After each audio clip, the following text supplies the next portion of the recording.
Assalamualaikum warahmatullahi wabarakatuh. Selamat pagi anak-anak, kita jumpa kembali. Semoga kalian dalam keadaan baik dan sehat. Hari ini kita sudah memasuki tema 7, kebersamaan. Subtema 1, kebersamaan di rumah, pembelajaran 1, 2, dan 3. Sebelum belajar, berdoalah terlebih dahulu agar diberi kemudahan oleh Allah Subhanahu wa Ta'ala dalam belajar. Ibu menghidangkan 3 buah kue donat. Setiap kue dipotong menjadi 2 potongan sama besar. Siti, Ali, dan Ayah mengambil masing-masing 1 potongan. Siti sangat senang bersama keluarga di rumah. Nah, jadi berhubungan dengan potongan kue donat ini, kita akan belajar mengenal pecahan. Sekarang kita akan mengenal pecahan.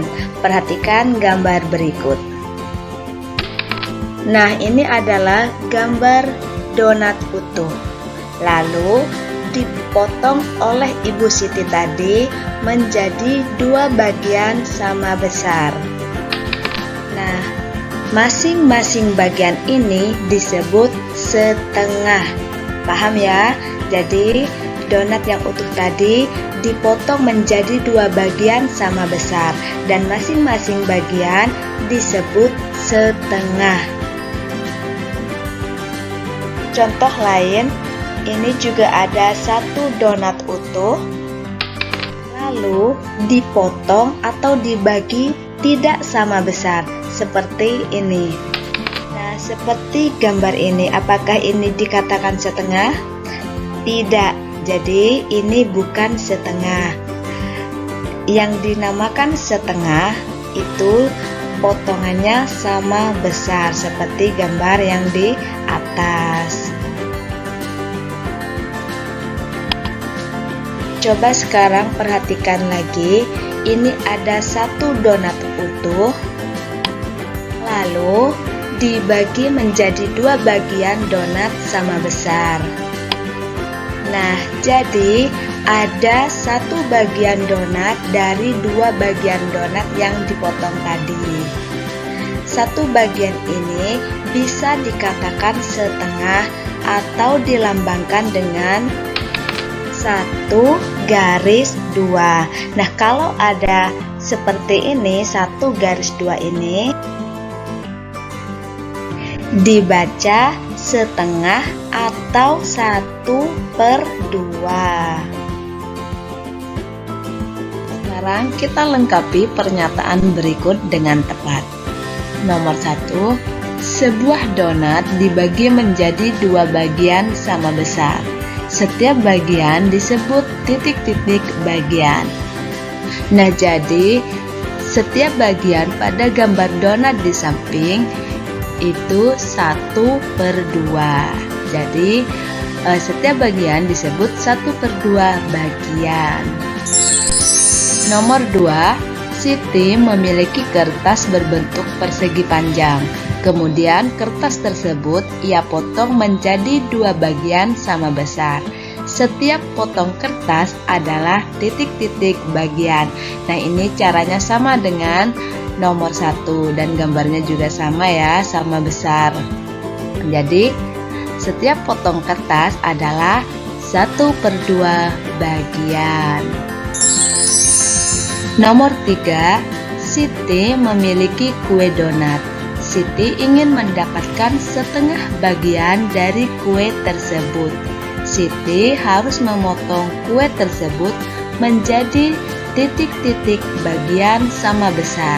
Nah, jadi di sini karena Siti ingin mendapatkan setengah bagian dari kue tersebut, maka Siti harus memotong kue tersebut menjadi 2 bagian sama besar. Nomor 4, agar mendapatkan kue setengah atau 1/2 bagian, maka kita harus membagi dua kue tersebut dengan ukuran titik-titik. Agar kita mendapatkan setengah-setengah, maka kita harus membagi dua kue tersebut dengan ukuran sama besar.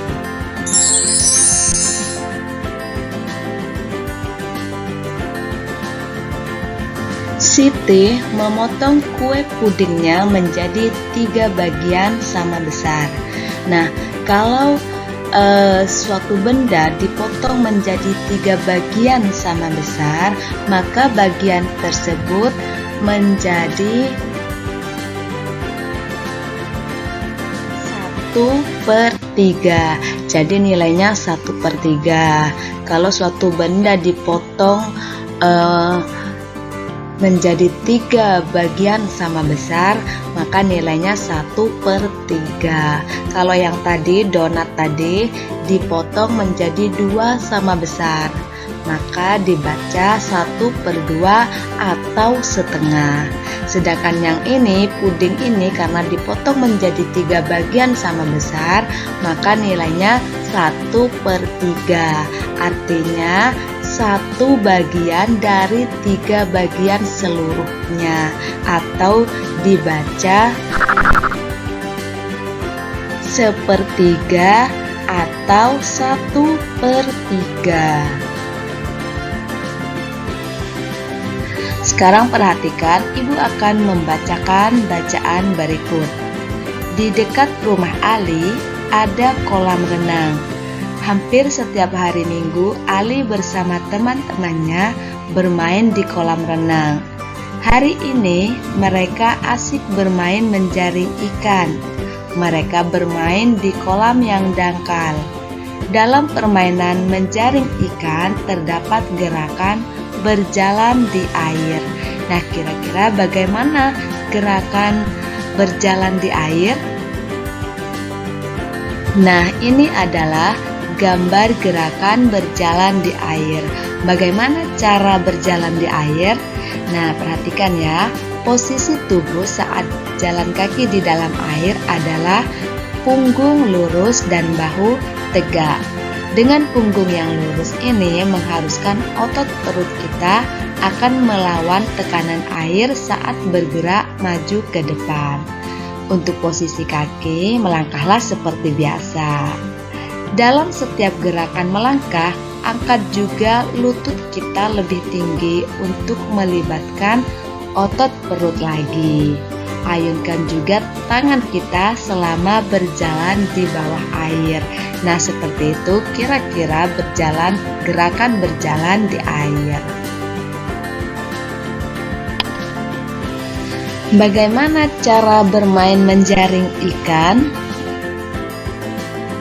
Dalam permainan menjaring ikan harus ada yang menjadi ikan dan jaring. Yang menjadi ikan harus berlari menghindari jaring, dan yang menjadi jaring harus berusaha menangkap ikan. Yang menjadi jaring harus bergandengan tangan. Nah, jika jaring bisa menangkap banyak ikan, maka jaring yang menang. Begitu juga sebaliknya, jika ikan tidak tertangkap, maka ikanlah yang menang.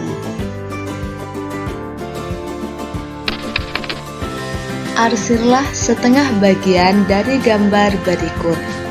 Contoh nomor 1 ya. Karena di sini perintahnya disuruh mengarsir setengah bagian, maka kita harus mengarsir atau mewarnai 1 bagian saja. Ini sudah ada garisnya ya, jadi yang diarsir hanya setengahnya saja. Nah, seperti itu ya, jadi diarsir di salah 1 bagian saja. Untuk nomor 2, 3, 4, 5, dan 6 kalian arsir sendiri di rumah kalian masing-masing. Dan tugas selanjutnya, arsirlah 1/3 dari gambar berikut. 1/3 itu artinya 1/3. Contohnya nomor 1. Dari gambar nomor 1 ini, yang perlu diarsir hanya satu bagian dari sepertiga yang ada. Jadi yang diarsir hanya satu bagian saja. Nah, seperti itu. Jadi yang diarsir hanya satu bagian saja. Kalian kalau di soal nomor 1 ini ya, bisa mau diarsir di samping, bisa diarsir di tengah, terserah. Yang penting yang diarsir hanya satu bagian saja. Untuk soal nomor 2, 3, 4, 5, dan 6 kalian kerjakan sendiri, arsirlah sendiri di rumah kalian masing-masing. Tugas ini ada di buku paket tema 7 halaman 11 dan halaman 31. Kalian bisa menggambarnya sendiri atau bisa memfotokopinya. Demikian pembelajaran hari ini. Semoga bermanfaat. Tetap semangat belajar. Jangan lupa jaga kesehatan dan berdoalah kepada Allah Subhanahu wa Ta'ala. Terima kasih. Ibu akhiri. Assalamualaikum warahmatullahi wabarakatuh. Halo sahabat Dikbud, di masa kebiasaan baru seperti sekarang ini, ingat selalu pesan ibu. Keluar rumah kalau penting saja ya nak. Ingat untuk selalu 3M. 3M itu mudah dilakukan dan bisa mencegah penyebaran virus corona. Menggunakan masker, mencuci tangan dengan sabun dan air mengalir, menjaga jarak. Sahabat Dikbud, kalau kamu sayang keluarga, jangan bawa virus ke rumah ya. Ingat pesan ibu, ingat 3M.